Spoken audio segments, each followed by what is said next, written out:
যত কাণ্ড যাদবপুরে। গতকাল রাত্রে তৃতীয় বর্ষের এক ছাত্রী, ইংরেজি অনার্সে, তার পুকুরে ডুবে মৃত্যু হলো। তা নিয়ে এখন হইচই। যাদবপুরেই বারবার কেন এই কাণ্ড ঘটে?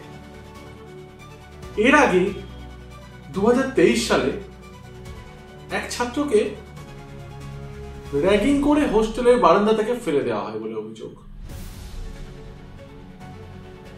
বিভিন্ন মহল জানিয়েছিল যাদবপুরে সিসিটিভি বসাতে হবে, নিরাপত্তা বাড়াতে হবে।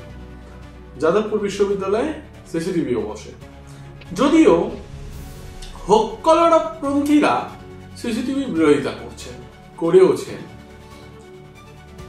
এবার আসা যাক গতকালের ঘটনায়।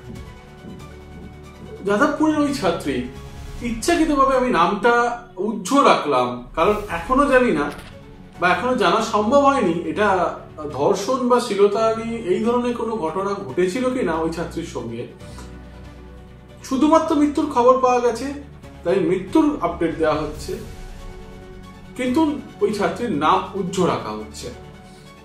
তো ওই ছাত্রীকে গতকাল রাত্রিবেলা যাদবপুর বিশ্ববিদ্যালয়ের কলা ভবন যে আছে তার আশপাশের একটি পুকুরে পড়ে থাকতে দেখা যায়। বলে রাখা ভালো, কালকে রাত্রিবেলা ওই বিশ্ববিদ্যালয়তে একটি অনুষ্ঠান চলছিল। রাত তখন 10:20, 10:25 সে সময় অনুষ্ঠান চলছিল বলে জানা গেছে। সেখানে কয়েকজন ছাত্রছাত্রী ওই ছাত্রীকে মানে কাউকে একজনকে পুকুরে ভাসতে দেখেন। তারা খবর দেন, সঙ্গে সঙ্গে উদ্ধার করে হাসপাতালে নিয়ে যাওয়া হয়, কেপিসি হাসপাতালে নিয়ে যাওয়া হয় এবং সেখানে ওই ছাত্রীকে মৃত বলে ঘোষণা করা হয়। আজ সকালে খবরটি বেশ ভালোভাবে ছড়িয়ে পড়ে এবং আনন্দবাজার ডিজিটালের তরফে ওই বিশ্ববিদ্যালয়ে গিয়ে পুঙ্খানুপুঙ্খ একদম ছবি তুলে একটি রিপোর্ট পেশ করা হয়। আমরা যে ছবিগুলো দেখাবো সেটা আনন্দবাজার ডিজিটাল থেকেই সংগ্রহীত। একটা ছবিতে আপনারা দেখতে পাচ্ছেন যে ওই একটা এলাকায় মদের বোতল পড়ে আছে।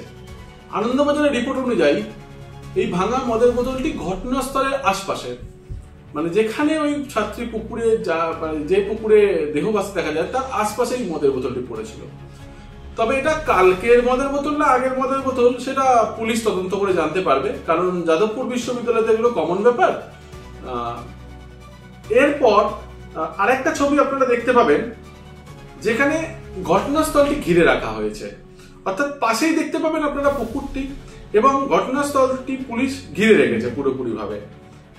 পাশের আরেকটি দেখুন যেখানে কলা ভবন, ওই পুকুরের উল্টো দিকেই কলা ভবন আছে এবং তার মধ্যে একটা সিসিটিভি লাগানো আছে, কিন্তু সেই সিসিটিভিটা আবার পুকুরের দিকে মুখ করা নেই, অর্থাৎ তার উল্টো দিকে মুখ করা আছে। পুকুরের দিকে মুখ করা না থাকলেও ওই এলাকা দিয়ে ওই সময় বা পুলিশ জানতে পারবে ওই ছাত্রী যখন গেছে তার আশপাশে ওই সময় কে বা কারা এসছে সেটা পুলিশ তদন্ত করে দেখতে পারে।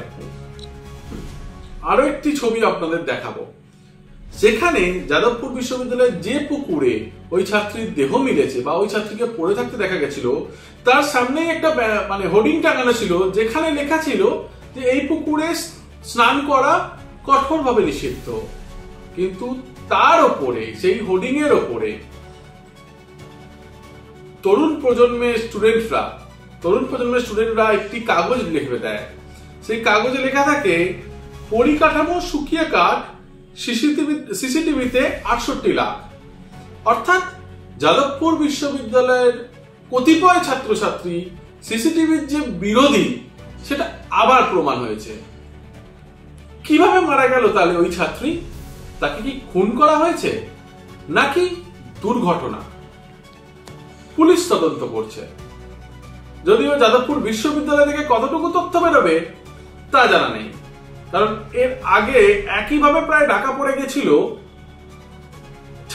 এক ছাত্রের র্যাগিং এর জেরে বা হোস্টেলের বারান্দা থেকে পড়ে মৃত্যুর ঘটনা।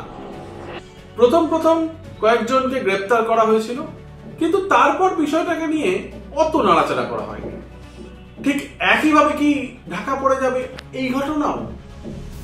প্রশ্ন আছে অনেক, উত্তর তো সত্যিই অজানা। ধন্যবাদ।